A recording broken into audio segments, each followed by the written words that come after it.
नोंथांमोन मिडियानिसिम आंनि खुलुमनायखौ बावहरबाय आरो लोगोसे बे चेनेलखौ नायगिरि हारिमुखौ सिबिसुला रायजो राजाफोरनिसिमबो आंनि गोजोननाय आरो खुलुमनायखौ बावहरबाय।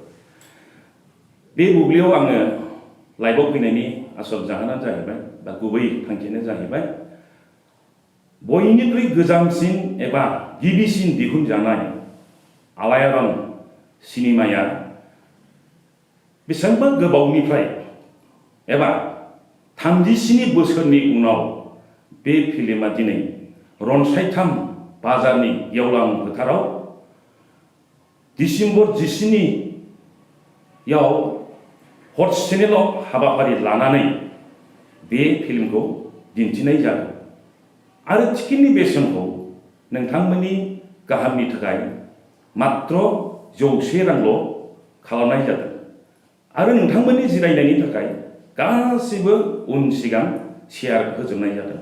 लोगोसे 200 रांजों टिकेट लानानै नोंथांमोनहा VIP चेयाराव जिरायनो हागोन आरो नोंथांमोनहा बे टिकेटखौ डिसेम्बरनि 15 आरो 16 बे दिनखालि बे रनसायथाम बाजारावनो मोनसे काउन्टार खुलिनाय जागोन।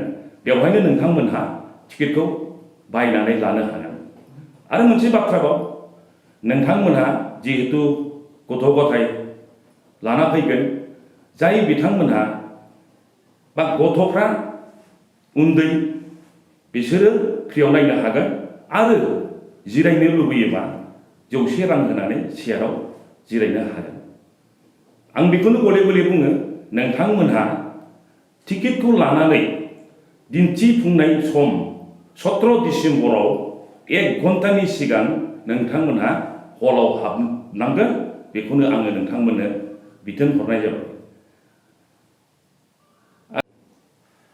1 घन्टानि सिगां बा 1 घन्टानि सिगां नोंथांमोना हलाव हाबनांगोन मानोना जोङो बे सावथुनखौ एबा फिल्मखौ 6:30 बिदिनिफ्रायनो जोङो जागायगोन।